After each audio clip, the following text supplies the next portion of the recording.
Mr. Chauncy and the Flat Tax, starring Mr. Chauncy the Magic Hippo, featuring Ragnar the Rhino. One day in late winter, Ragnar was filling out his income taxes and was surprised at the amount he owed.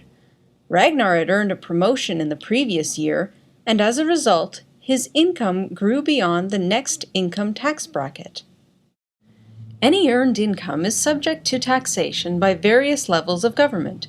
How much you owe is dependent upon the amount of income you earn within a calendar year. Before Ragnar's promotion, his level of income was within a range, or bracket, that required him to pay 15% of that income in taxes. But with his promotion, Ragnar's income entered a new bracket, within which he must now pay 22% on every extra dollar he earns. Ragnar was initially quite upset, as he thought the 22% would be charged on his whole income, but this was not the case. He only paid 22% on the money he earned above his latest income tax bracket. Ragnar was still concerned, however, as he was still paying more in taxes on his extra income than he was in his old tax bracket. This seemed quite unfair, as Ragnar had worked hard for his promotion. Mr. Chauncy, the Magic Hippo, heard Ragnar's thoughts and decided to pay him a visit to discuss his taxes with him.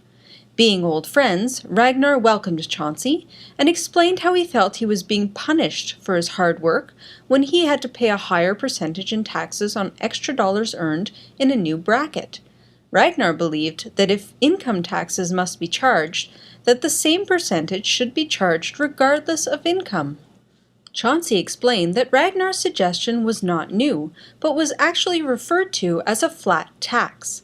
Just as Ragnar suggested, a flat tax has no brackets, so you would always pay the same percentage in taxes on the extra dollar earned, no matter what your income level was. Proponents of the flat tax believed it to be more fair, as Ragnar did, but Chauncy listed off some other possible benefits. The flat tax would simplify the tax forms, making it easier and less time-consuming to fill them out.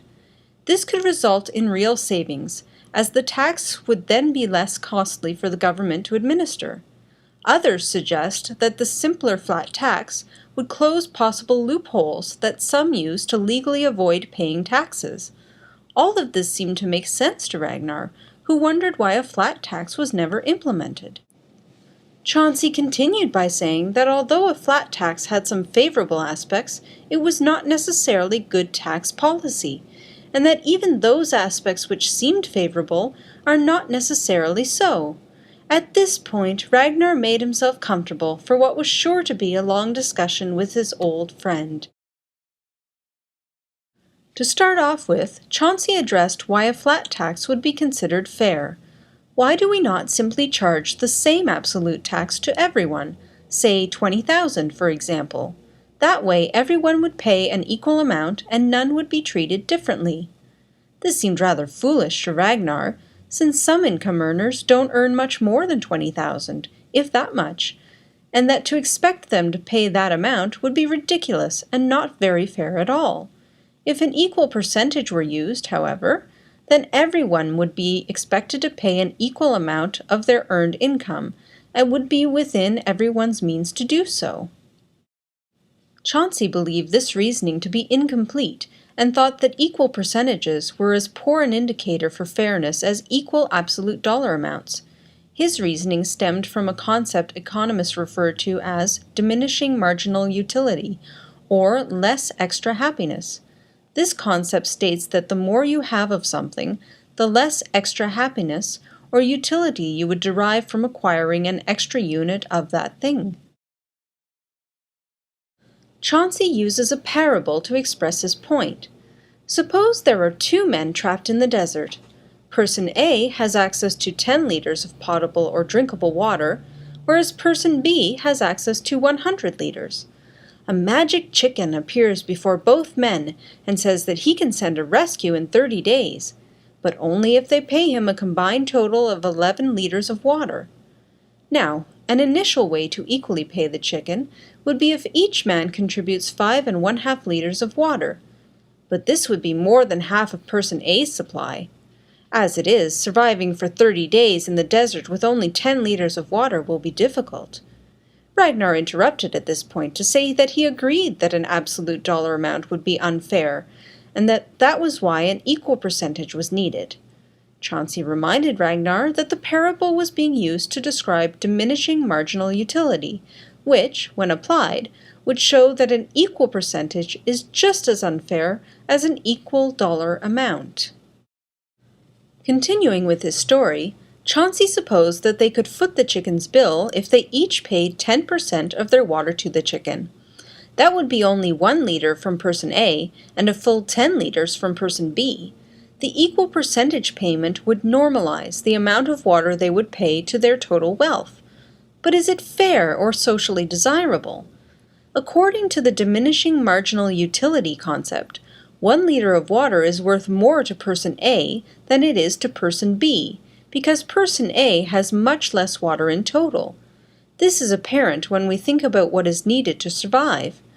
According to some experts, the body needs at minimum 1.5 liters of water a day. In order to survive the 30 days required until the chicken's rescue arrives, one would need a total of about 45 liters of water at minimum. This means that person A is already in a difficult position and will value that 1 liter of water far more than person B, who has more than enough to survive until the rescue arrives.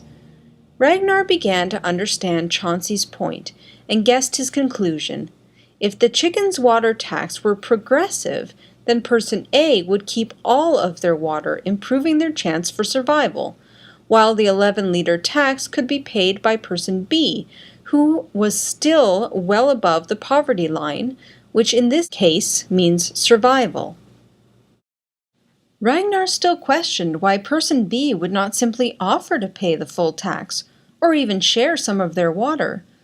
Chauncy conceded that it could be possible, assuming the men were in the same place. Some conservative thinkers have written that to achieve smaller government, a typical aim of modern conservatives, it would mean that people would need to do more themselves to address the poverty of their neighbors. Where they fail to do so, government is often forced to step in, much as the chicken did. Other supposed benefits of the flat tax would not offer much advantage, according to Chauncy. Calculating the tax bracket is fairly simple, especially in the day and age of computers, and loopholes do not result from a progressive tax system, but are due to various tax laws that can create unintended areas for exploitation. In the end, Ragnar conceded that he wasn't being punished for his promotion. Even if he did work hard for everything he had, he was still part of a free society, without which he would not have been able to achieve all that he had. Even though he was successful, there are many others who, through no fault of their own, are not. Requiring someone to pay tax who is below the poverty line is not an equal way of distributing the tax burden, but a burdensome way of distributing the tax. Chauncy groaned at this conclusion and disappeared back to whatever magical hippo things he was doing. The end. It's Mr. Chauncy, the magic hippo, and he's talking about tax policy. It's Mr. Chauncy, and that's one magic hippo. Now we know the tax mystery.